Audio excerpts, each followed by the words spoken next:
Okay, seterusnya saya pergi pula kepada cara kerja selamat di LV Filipina DIN. So saya ambil perkeliling E27 2015 panduan kerja selamat pada semua jenis peti pembekal dan papan agihan volta rendah DDN.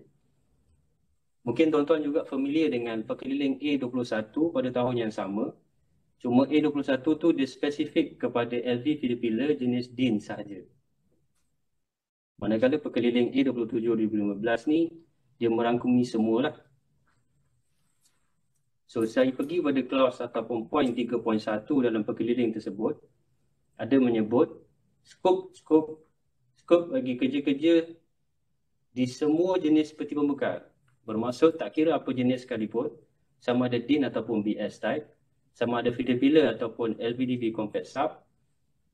Semua skop kerja di bawah ni daripada point 1, 2, 3, 4 ni perlu dilaksanakan dalam keadaan semua bekalan dimatikan, diasingkan dan dibumikan. Total shutdown. Iaitu yang pertama, sebarang kerja menggantikan incoming, menggantikan outgoing.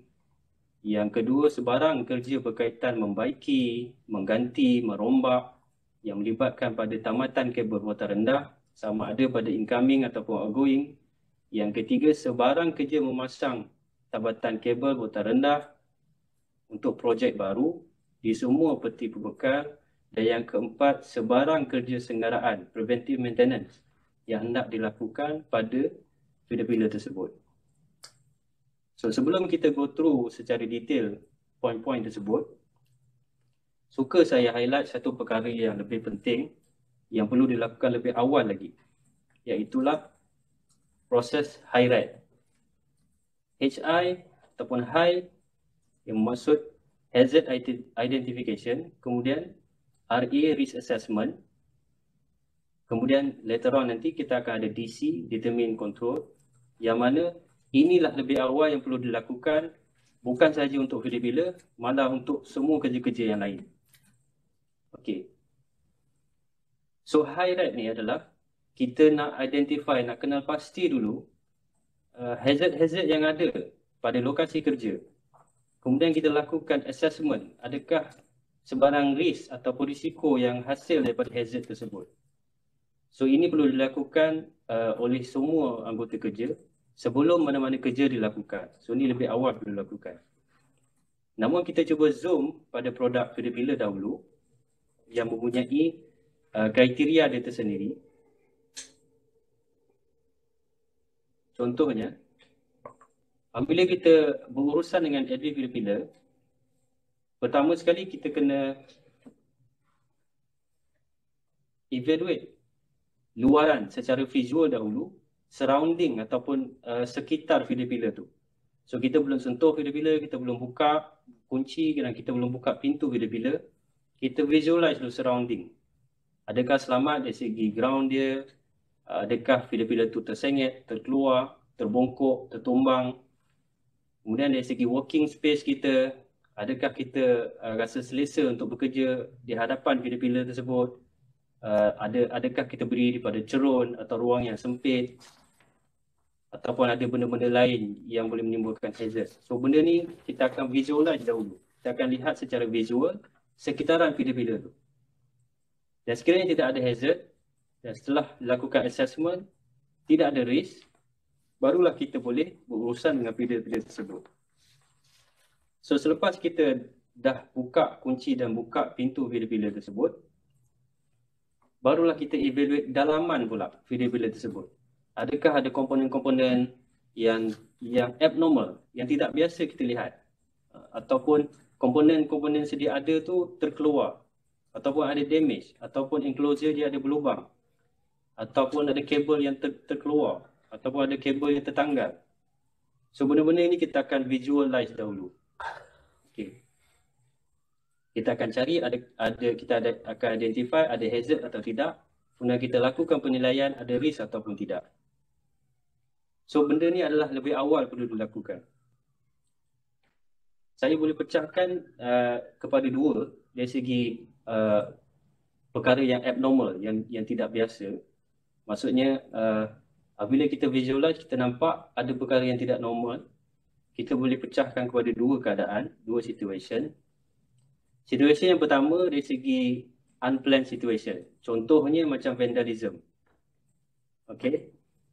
So selepas kita dah visualize external dan internal, kita nampak ada abnormal, ada something wrong dengan feeder pillar tu secara visual. Okay.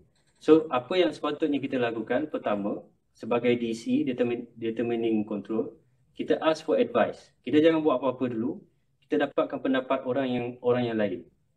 Sama ada partner kita, ataupun kita minta pendapat AP, ataupun kalau kita tak confident, kita boleh minta pendapat orang yang lebih kita confident, contohnya orang safety ataupun engineer yang bertugas ataupun yang relevan lah pada keadaan tersebut. Kemudian selepas kita nampak risk ataupun hazard ni, kita dah boleh set supaya tidak berurusan dengan dia. So perkara yang berikutnya kita kena lakukan adalah kita kena barricade feeder pillar tersebut, ataupun kita menggunakan barrier tape dan kita tutup keliling kawasan feeder pillar tersebut supaya orang lain tak approach. Supaya kita pun sendiri bukan untuk protect diri kita saja, malah untuk orang lain. Kemudian kita report dan kita rekodkan perkara tersebut supaya tindakan yang proper prevention dilakukan. So mungkin hazard ataupun risk tu hanya pada pandangan kita lah. That's why kita kena dapatkan advice, dan orang yang bertanggungjawab dalam kawasan tersebut perlu mengambil proper preventive action lah untuk tindakan berikutnya, sehingga hazard dan risk tu hilang daripada evaluation kita lah. Manakala situasi yang kedua, manakala untuk contoh vandalism dalam PSI 75036 WI03 edition 5, kita ada masukkan juga keperluan untuk AP melakukan pengujian. Contohnya bila kita nampak feeder pillar tu ada kesan-kesan cala, ada kesan-kesan potong, ada kesan-kesan cubaan untuk mencuri. Okey. Terutama ni di bahagian dalam. Maka AP akan melakukan akan mematikan feeder pillar tersebut ataupun akan outagekan feeder pillar tersebut untuk dilakukan testing yang berikutnya. So AP akan pressure test 2.5 kV for 1 minute, dan AP akan lakukan IR test. Sekiranya kedua-dua test ni mengatakan pass, lulus, itulah yang menunjukkan bahawa feeder pillar tu adalah sihat. Barulah dia boleh commission. Tapi apabila kedua-dua test ni dilakukan dan fail, maka AP dan pasukan perlu troubleshoot lah untuk cari apa punca test ni fail. Kemudian hilangkan kejanggalan tersebut ataupun baiki, kemudian ditest semula. Sehinggalah test memberi result yang okey, barulah AP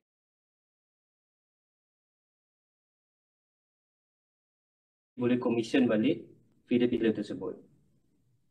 Okey, so maksudnya dari segi vandalism tak cukup dengan visual sahaja, dia kena melakukan extra testing. Manakala situation kedua adalah plan situation, maksudnya kita ada sebagai contoh, kita ada plan untuk shutdown pada feeder pillar tersebut, namun bila kita tiba pada feeder pillar tersebut, secara visualnya ada tanda-tanda abnormal, tanda-tanda yang tidak biasa. So abnormal tu boleh jadi severe, boleh jadi tidak severe. So berdasarkan visual kita nampak ada abnormal, dan kita rasa bila kita menilai ia mewujudkan hazard dan ada risk kat situ. Maka sama juga kita dapatkan advice daripada relevant person, dan kalau kita rasa ianya tidak selamat, kita boleh barricade menggunakan barrier tape dan kita laporkan untuk tindakan lanjut dilakukan.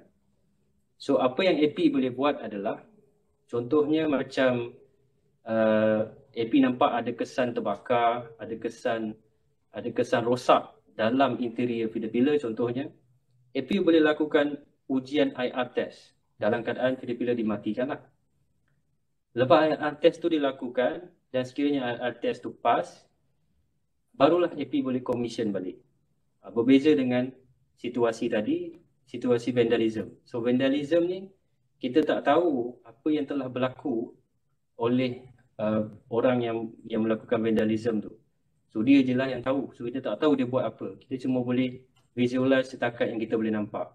So kalau vandalism tadi kita kena extra sikit dengan pressure test.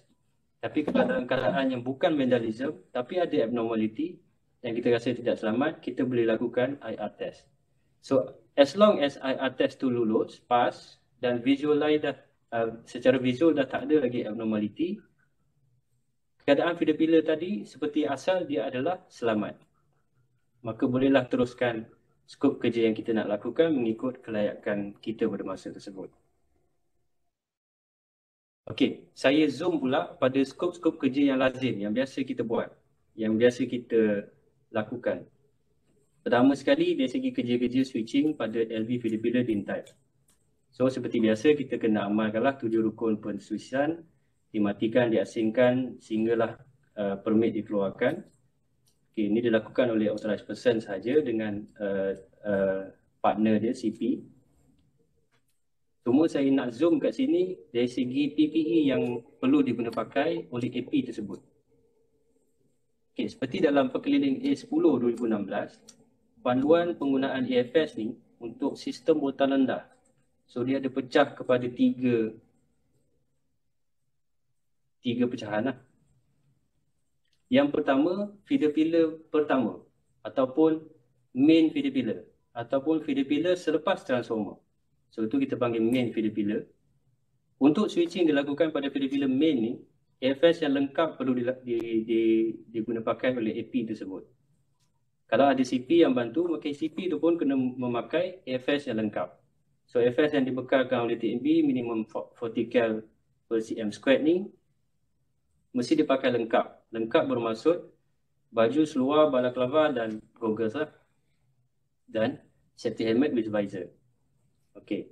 Manakala untuk sub feeder pillar yang selepas main feeder pillar, tak kira rating apa pun.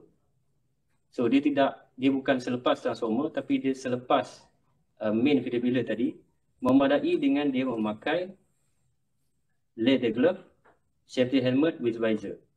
Okey, ini untuk sistem voltan rendah. Okey. Dan begitu juga dengan untuk fuse disconnector ataupun black box, memadai dengan leather glove, safety helmet with visor. Tapi untuk main feeder pillar, dia mesti memakai AFS yang lengkap. So kerja pensuisan, of course, dia boleh dilakukan dalam keadaan feeder pillar tu hidup. Itulah tujuan pensuisan tu dilakukan kan, untuk mematikan feeder pillar tersebut. So of course, dia boleh dilakukan dalam keadaan feeder pillar tu hidup. Dengan PPE yang betul, dilakukan oleh authorized person mengikut SOP pensuisan yang betul. Kita pergi pula pada skop kerja yang kedua, skop kerja lazim yang kedua, kerja-kerja pemasangan data logger. So kita ada garis panduan pengambilan bacaan voltan rendah yang seperti gambar di sebelah kanan ni. So garis panduan ni kita masukkan dalam E.PSI pada PSI 75030, PSI untuk LV load reading. So kita lampirkan kat situ supaya tuan-tuan sentiasa nampak garis panduan tu ada di situ. Saya zoom pada langkah 2B, penyambungan peralatan pada feeder pillar jenis DIN. So terus disebut dalam tu, kerja dibuat dalam keadaan sistem dimatikan. So untuk untuk pemasangan data logger pada feeder pillar jenis DIN, feeder pillar tersebut mesti totally dead, mesti dimatikan dulu. Barulah proses berikutnya dilakukan. Iaitu bila feeder pillar telah dimatikan, saya terus jump pada AP perlu keluarkan permit ataupun PMKK kepada OKST contractor ataupun PMK kepada qualified person untuk pasukan tersebut melakukan pemasangan data logger. So pertama sekali data logger tersebut mesti dibumikan dahulu. Kemudian dipasang CT clamp pada semua kabel-kabel yang hendak dimonitor. Kemudian dilakukan penyambungan crocodile clip untuk punca bekalan bagi data logger tersebut. Kemudian AP akan semak semua sambungan dalam keadaan elok, dalam keadaan selamat, teratur dan kemas. Dan pasukan pun sudah okey, dah tak ada apa lagi kerja berikutnya. Barulah anggota atau pasukan tersebut akan membatalkan permit kerja tadi, dan AP akan batalkan permit tadi untuk AP hidupkan kembali feeder pillar tersebut. So bila feeder pillar hidup, automatik peralatan data logger tu pun akan dihidupkan. Barulah pihak kontraktor ataupun pasukan akan menyemak melalui laptop mereka bahawa bacaan yang diambil adalah betul berdasarkan sambungan yang betul. Kemudian dibiarkan 24 jam untuk merekod. So ini adalah proses untuk pemasangan data logger yang mana ia perlu dilakukan dalam keadaan date. So dia lebih kurang similar nanti untuk proses pemasangan genset, flow-nya lebih kurang sama juga. Maksudnya feeder pillar mesti dimatikan dulu, kemudian AP akan keluarkan permit, kemudian pemasangan dilakukan oleh pasukan yang terlibat. Selesai pemasangan, AP akan semak. Selesai semakan AP dan pasukan akan batalkan permit. Kemudian barulah feeder pillar ataupun peralatan tersebut dihidupkan semula. Okey, untuk data logger ni telah diamalkan oleh kebanyakan zon stiker peringatan untuk pastikan bekalan dimatikan sebelum kerja-kerja pemasangan ataupun pembukaan peralatan data logger pada feeder pillar ini. So ini adalah arahan yang spesifik pada LD feeder pillar jenis DIN perkeliling A21 2015 yang mengatakan kerja-kerja pemasangan data logger mesti dilakukan dalam keadaan feeder pillar itu dimatikan. So peringatan baik ini kita telah adopt juga kepada supplier ataupun manufacturer feeder pillar untuk menampal juga siap-siap stiker ni dari awal lagi. Maksudnya daripada kilang lagi sebelum dihantar ke store TNB dah siap terpasang. So feeder pillar bermula 2019, sepatutnya tuan-tuan akan terima feeder pillar yang lengkap dengan pemasangan stiker peringatan ke semua jenis brand lah, semua jenis supplier. Okay, seterusnya kita pergi skop kerja lazim yang ketiga, iaitu DIN genset hookup. So di sebelah kiri ni adalah kaedah pemasangan genset dahulu kala ataupun sebelum-sebelum ni, dan di sebelah kanan ni adalah genset hookup jenis DIN yang telah diamalkan oleh Jabatan Fleet ataupun Fleet Management Department. Okay, ini contoh barricade feeder pillar menggunakan canvas. Saya akan tunjukkan proses pemasangan genset hookup jenis DIN ni yang dilakukan oleh pasukan Fleet. So video ni adalah untuk for the purpose untuk tuan-tuan faham konsepnya saja. Okey. So benda ni dibuat di ISAS ataupun ada sampat dibuat di tapak. So ada gabungan lah, gabungan video menghasilkan satu video ni. So saya akan explain bersama-sama video. Pertama sekali, pihak Fleet akan pasang clamp pada neutral main bus bar. So ini adalah clamp dia. So ini dilakukan di ISAS dan keadaan feeder pillar telah dimatikan. Kemudian disambungkan kabel neutral kepada clamp tersebut, yang mana kabel ni nanti akan bersambung kepada neutral mobile genset. So kalau keperluan kapasiti memerlukan 2 circuit, dan dia akan pasang 2 kabel lah.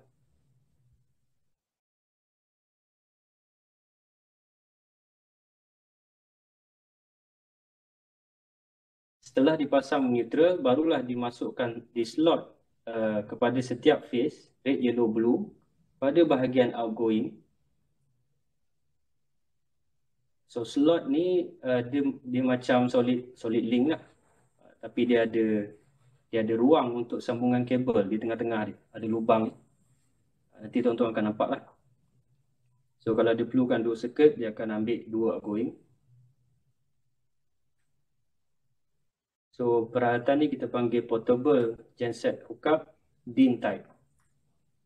So masa tuan-tuan mohon mobile genset tu, dia ada pilihan sama ada feeder pillar tu BX type ataupun DIN type. Tuan-tuan boleh pilih lah jenis DIN type. Barulah Fleet akan tahu alat apa yang perlu dibawa.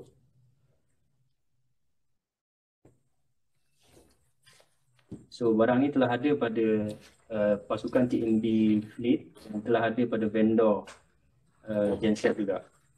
Kemudian barulah dipasang kabel red, yellow, blue pada lubang yang disediakan pada slot tadi, yang mana kabel ni akan bersambung kepada mobile genset. Okay, so apa yang saya nak remind kat sini, perkara ni dipasang oleh pasukan fleet lah, bukan pasukan DN.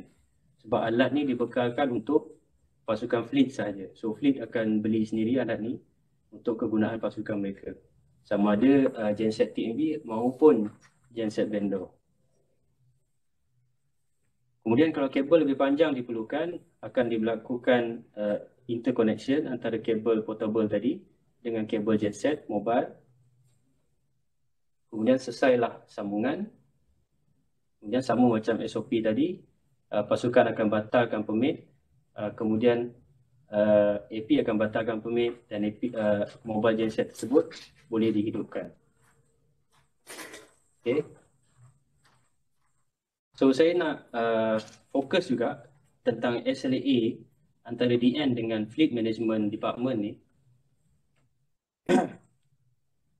Pada part appendix 1 ni yang mengatakan to carry out genset cable connection from generator to LV distribution board ataupun feeder pillar, yang bermaksud pemasangan pada feeder pillar atau peti pembekal ni akan dilakukan oleh pasukan fleet.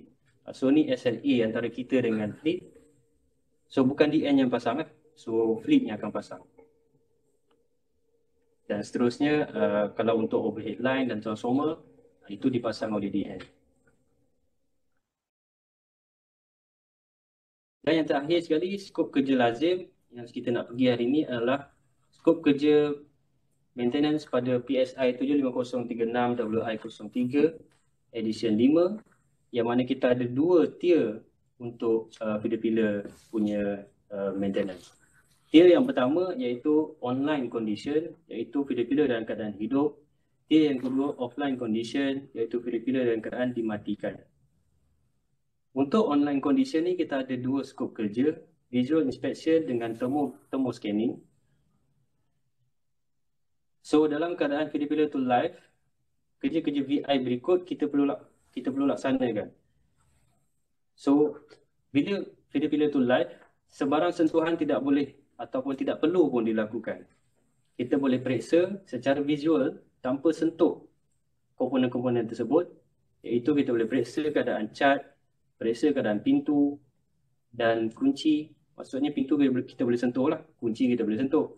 Yang live part ni je kita jangan sentuh.